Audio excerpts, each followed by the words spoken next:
Such happenings are generally regarded as having no relation to our will or character, but as appearing fortuitously, as occurring without a cause.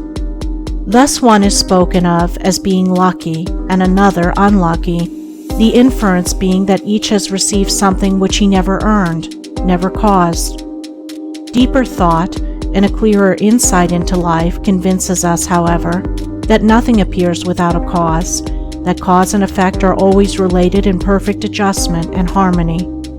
That being so, every happening directly affecting us is intimately related to our own will and character, is indeed an effect justly related to a cause having its seat in our consciousness.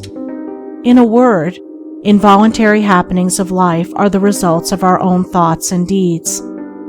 This, I admit, is not apparent on the surface, but what fundamental law, even in the physical universe, is so apparent? If thought, investigation, and experiment are necessary to the discovery of the principles which relate one material atom to another, even so are they imperative to the perception and understanding of the mode of action which relate one mental condition to another. And such modes, such laws, are known by the right doer, by him who has acquired an understanding mind by the practice of true actions. We reap as we sow. Those things which come to us, though not by our own choosing, are by our own causing. The drunkard did not choose the delirium tremens or insanity which overtook him, but he caused it by his own deeds. In this case the law is plain to all minds, but where it is not so plain, it is none the less true. Within ourselves is the deep-seated cause of all our sufferings, the spring of all our joys. Alter the inner world of thoughts, and the other world of events will cease to bring you sorrow.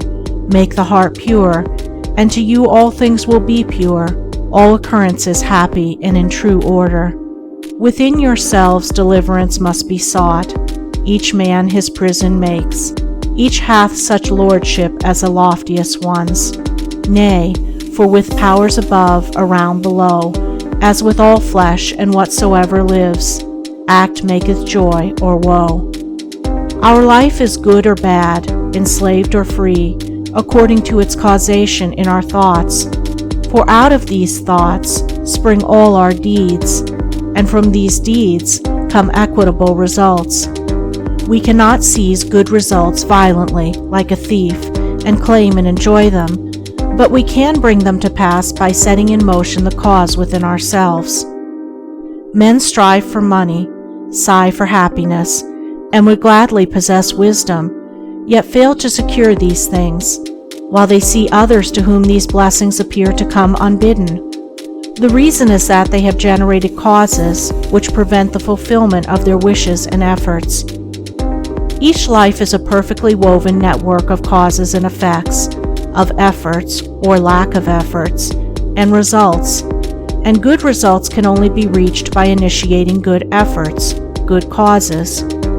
The doer of true actions, who pursues sound methods, grounded on right principles, will not need to strive and struggle for good results. They will be there as the effects of his righteous rule of life. He will reap the fruit of his own actions, and the reaping will be in gladness and peace.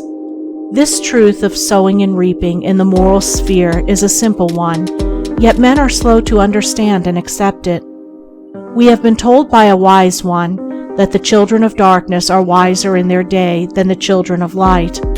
And who would expect, in the material world, to reap and eat where he had not sown and planted?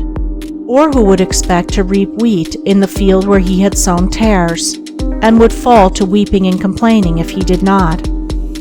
Yet this is just what men do in the spiritual field of mind and deed. They do evil and expect to get from it good, and when the bitter harvesting comes in all its ripened fullness, they fall into despair and bemoan the hardness and injustice of their lot, usually attributing it to the evil deeds of others, refusing even to admit the possibility of its cause being hidden in themselves, in their own thoughts and deeds. The children of light, those who are searching for the fundamental principles of right living, with a view to making themselves into wise and happy beings, must train themselves to observe this law of cause and effect in thought, word, and deed, as implicitly and obediently as the gardener obeys the law of sowing and reaping. He does not even question the law. He recognizes and obeys it.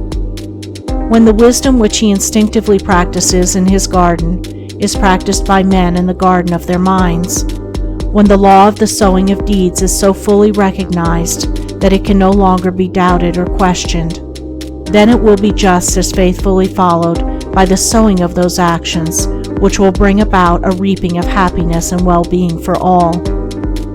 As the children of matter obey the laws of matter, so let the children of spirit obey the laws of spirit. For the law of matter and the law of spirit are one, but they are two aspects of one thing, the outworking of one principle in opposite directions. If we observe right principles or causes, wrong effects cannot possibly accrue. If we pursue sound methods, no shoddy thread can find its way into our web of life, no rotten brick enter into the building of our character to render it insecure. And if we do true actions, what but good results can come to pass? For to say that good causes can produce bad effects is to say that nettles can be reaped from a sowing of corn. He who orders his life along the moral lines thus briefly enunciated will attain to such a state of insight and equilibrium as to render him permanently happy and perennially glad. All his efforts will be seasonally planted. All the issues of his life will be good. And though he may not become a millionaire, as indeed he will have no desire to become such, he will acquire the gift of peace, and true success will wait upon him as its commanding master. FIORE.name. End of Foundation Stones to Happiness and Success by James Allen.